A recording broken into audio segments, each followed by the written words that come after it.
आप सभी को गुड मॉर्निंग स्टूडेंट। जहां तक हम लोगों ने बायोलॉजी में पढ़ लिया था उसके आगे की क्लास में आज हम लोग पढ़ेंगे। हम लोगों ने सेल चैप्टर को पूरी तरीके से पढ़ लिया था, जिसमें हम लोगों ने cell division, tissue, gene, DNA, RNA, इन सभी से संबंधित जानकारियां और कोशिका की खोज किसने की तथा कोशिका के बारे में किसने बताया, जीवित कोशिका की खोज किसने किया, जीन की खोज किसने किया और जीन में सबसे पहले छेड़छाड़ किसने किया, उनके बारे में सारी जानकारियों को हमने पहले की क्लास में पढ़ लिया है। आज की क्लास जो हमारी है वो स्केलेटन सिस्टम पर है। स्केलेटन सिस्टम का मतलब होता है कंकाल तंत्र, ठीक है। कंकाल तंत्र, जो कि अगर कहा जाए कि कंकाल तंत्र क्या होता है तो हम कह सकते हैं कंकाल तंत्र। कंकाल तंत्र इसे कहा जाता है स्केलेटन सिस्टम। स्केलेटन सिस्टम, ठीक है। कंकाल तंत्र हम उसे कहते हैं जैसे कि हमने माना कि हम देखते हैं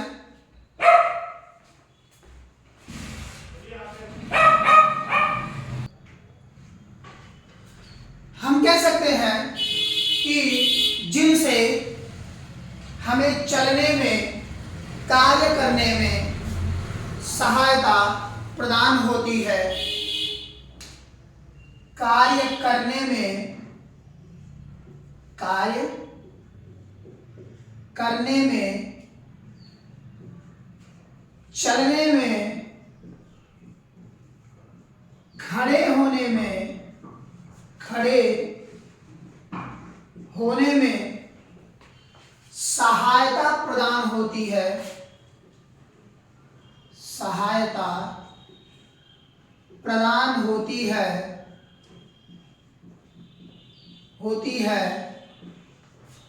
उसे हम कंकाल तंत्र कहते हैं।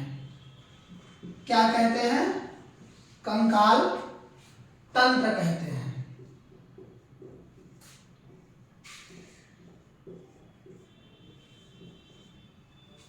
कंकाल तंत्र कहते हैं। यहां तक आप सभी को क्लियर हुआ?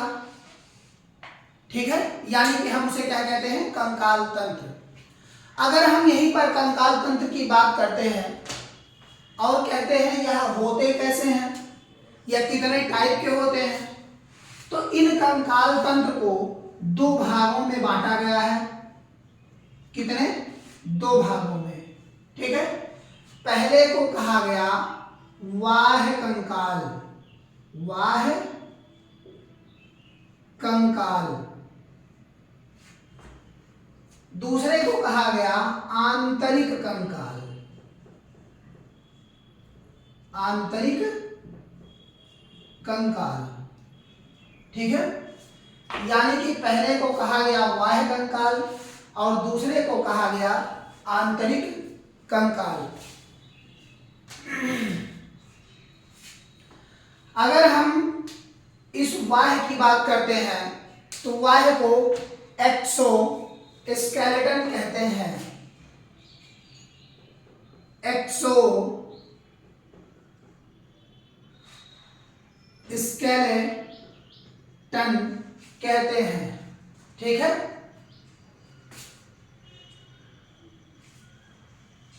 एक्सो स्केलेटन कहते हैं, ठीक है। लेकिन अगर हम यही कहें कि बाह्य कंकाल को क्या कहते हैं, तो बाह्य कंकाल को जो हम कहते हैं इंडो स्केलेटन कहते हैं। क्या कहते हैं? इंडो स्केलेटन, इंडो स्केलेटन, ठीक है। तो हम यहां देखिए कि बाह्य कंकाल और आंतरिक कंकाल में कंकाल हमारा दो तरह से विभाज्य होता है। दो तरह से विभाज्य यानी कि दो तरीके से पूरी तरह से बटा हुआ होता है। अगर हम कहें कि दोनों मिलाने के बाद कितनी संख्या इनकी होती है, तो जन्म के समय 270 से लेकर के 310 की इनकी पूर्ण संख्या होती है, जिनमें औसतन माना जाता है कि कम से कम 300 इनकी संख्याएं पूरी तरह से होती है। ठीक है, पूरी तरह इनकी कितनी संख्या होती है? 300। अब हम पहले वाहिद कंकाल को जान लेते हैं कि किनके किनके अंदर पाया जाता है, किस तरह से पाया जाता है, क्या कोई ऐसा एक्सेप्शन है जिनमें आंतरिक कंकाल और बाह्य कंकाल दोनों पाए जाते हैं। उसके बाद हम आंतरिक कंकाल में देखेंगे कि किन किन प्राणियों को उसमें रखा गया है। ठीक है, चलिए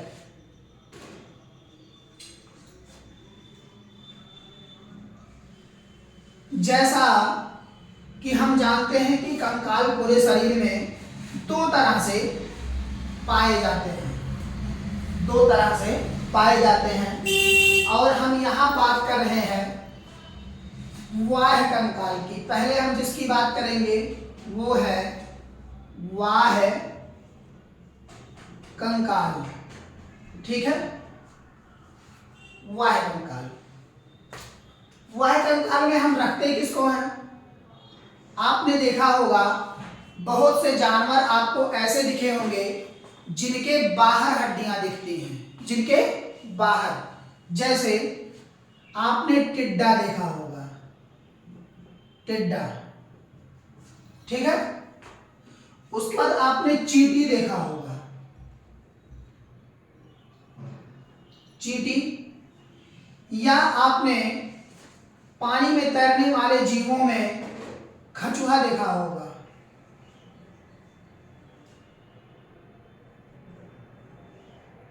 कछुआ, ठीक है,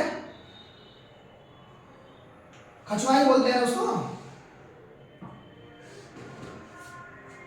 कछुआ बोलते हैं, कछुआ।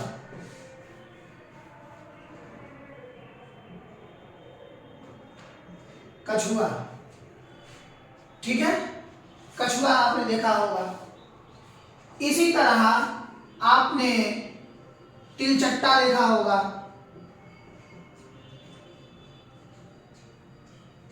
तिलचट्टा जो बहुत ज्यादा पाए जाते हैं। मच्छर, मच्छर जो काटते हैं। ठीक है, मकड़ी,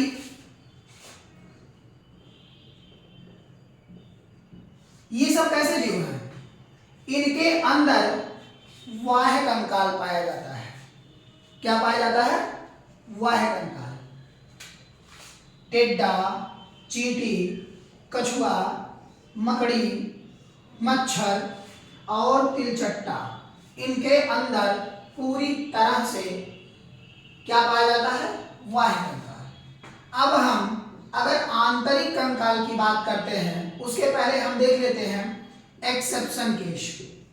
एक्सेप्शन का मतलब यह होता है कि जैसे उनके अंदर आंतरिक तथा बाह्य दोनों पाया जाता हो, दोनों पाया जाता हो। ठीक है, तो ऐसे कंडीशन में हम उनको रखते हैं जिनमें हम देखते हैं कि दोनों तरह के कंकाल पाए जाने की क्षमता होती है। तो आप देखेंगे कि जब कभी भी कछुए का नाम आता है, कछुआ, तो आपने देखा होगा इनके जो पैर होते हैं, शरीर, ठीक है, यानी कि त्वचा के अंदर का हिस्सा, सिर, इनमें बाह्य कंकाल आंतरिक कंकाल मिलता है। कैसा मिलता है? आंतरिक कंकाल। लेकिन अगर हम वहीं इनके ऊपर के हिस्से की बात करते हैं, आपने देखा होगा कि ढांचे के तरीके से इनके पूरे शरीर पर ऐसे पेट से लेकर के पीठ तक का, जिनमें वो अपने छुपने के लिए एक जगह के रूप में वो प्रयोग करते हैं। तो क्या करते हैं? पैर को बटोर लेंगे, हाथ को बटोर लेंगे और बटोरने के बाद में देखेंगे कि कोई हमें मार सकता है या नहीं, तो आप उनको उठा के पटकिए, मारिए, जला दीजिए, पर उन पर किसी भी प्रकार का कोई असर नहीं होता। ठीक है, तो जो ढांचा बना होता है वह ढांचा बाह्य कंकाल होता है। बाह्य कंकाल होता है।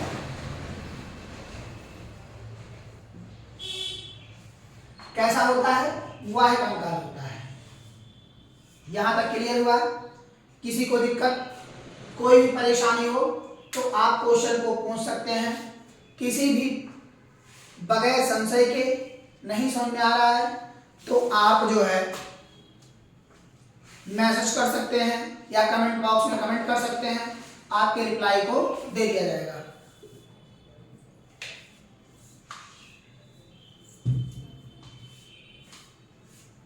यहां तक समझ में आ गया? क्लियर हुआ?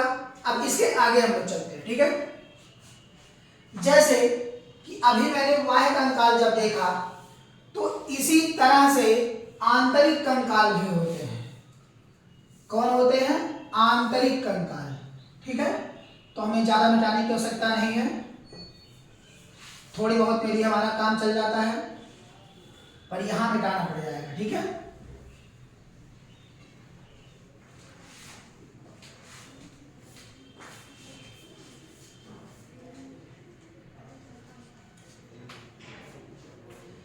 यहां हम बात करते हैं आंतरिक की।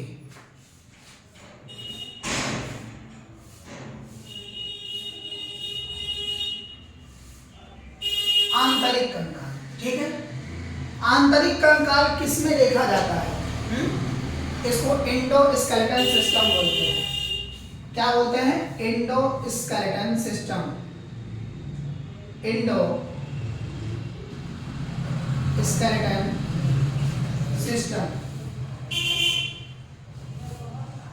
सिस्टम। ठीक है, एंडोस्केलेटन सिस्टम, आंतरिक कंकाल।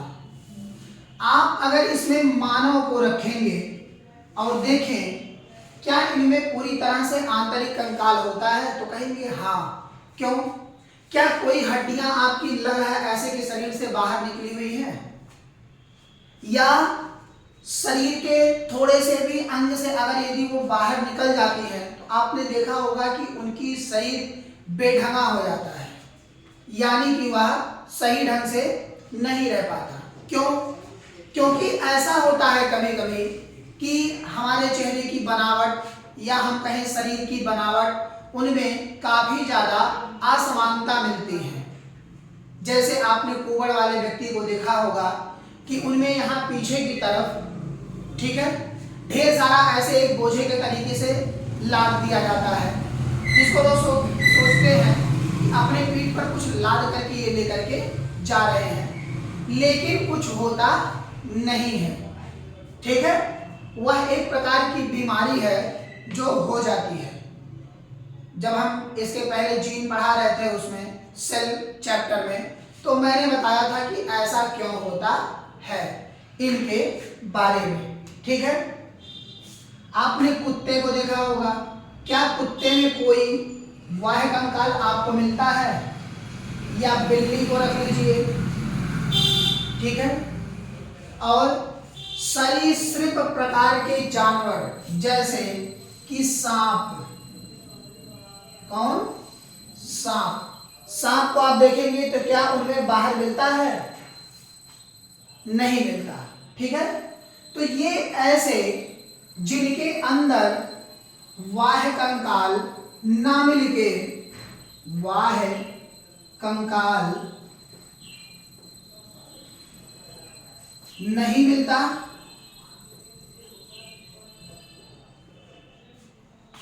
नहीं मिलता, सिर्फ आंतरिक मिलता है, आंतरिक मिलता है, आंतरिक मिलता है। ठीक है, उनके अंदर सिर्फ आंतरिक ही कंकाल पाए जाते हैं, इनमें बाह्य कंकाल नहीं पाया जाता। क्या होता है? इनमें बाह्य कंकाल नहीं पाया जाता। यहां तक में कोई समस्या या समझने में किसी प्रकार की कोई परेशानियां? यदि आपको कहीं भी कोई भी परेशानियां होती हैं तो आप उस क्वेश्चन को पूरी तरह से पूछ सकते हैं या जानकारी प्राप्त कर सकते हैं। ठीक है, इसके बाद की अगर हम बात करते हैं, ठीक है, तो हम बात करते हैं अस्थि और उपअस्थि की। अस्थि और उपअस्थि की। अब ये अस्थि क्या होती है? जैसे कि कुछ ऐसी हड्डियां होती हैं जिनको अलग अलग भागों में अलग अलग तरह से बांटा जाता है। जैसे कि हम कहें हमारे हाथ और पैर में मिला करके कुल 120 हड्डियां पाई जाती हैं,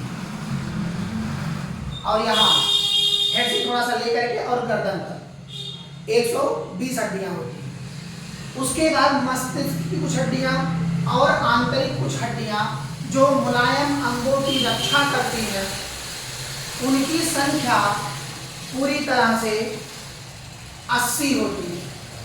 कितनी होती है? 80 होती है। ठीक है, तो इनके अगर हम कहें इनको दो भागों में बांटा गया, पहला उसे उपअस्थि और दूसरे को अस्थि कहा गया। ठीक है, अस्थि क्या होती है? ये बहुत नॉर्मल होती है, यानी कि कहा जाए हल्का मुलायम। ठीक है, जो कार्य करने में आपने देखा होगा कि उंगलियां ये मुड़ जाती हैं, मुड़ रही हैं, कार्य कर रही हैं। अंदर बहुत सारी ऐसी हड्डियां जो है कि मुलायम है, नहीं तो आप ऐसे झुकते हैं। अब बताइए रीढ़ की हड्डी अगर ना टेढ़ी हो तो क्या होगा? तुरंत पट से टूट जाएगा। तो ये सब क्या होती है? नॉर्मल। लेकिन अगर हम वहीं पर अस्थि की बात करते हैं, बोन की, तो वह बहुत ही टाइट और कठोर होती है। जैसे ये हाथ की हड्डी, क्या ये मुड़ रही है आगे पर से? नहीं। अगर मान लीजिए इसको मोड़ा जाए तो क्या होगा? टूट जाएगा। पैर की ये हड्डी अगर ऐसे आप उसको मोड़िए तो टूट जाएगा। तो ऐसी हड्डियां जो काफी कठोर होती हैं, उन हड्डियों को हम अस्थि, और जो हड्डियां थोड़ा नरम होती हैं और कार्य करने में हमारे सहायक होती हैं, उनको हम उपअस्थि के रूप में जानते हैं। यहां तक आप सभी को क्लियर हो गया होगा। इसके आगे हम और आप अगली क्लास में पढ़ेंगे। ठीक है, तब तक के लिए धन्यवाद। और आप सभी लोग हमारे चैनल से जुड़ना ना भूलें, जरूर जुड़ें और हमारे चैनल को जरूर सब्सक्राइब करें। Thank you.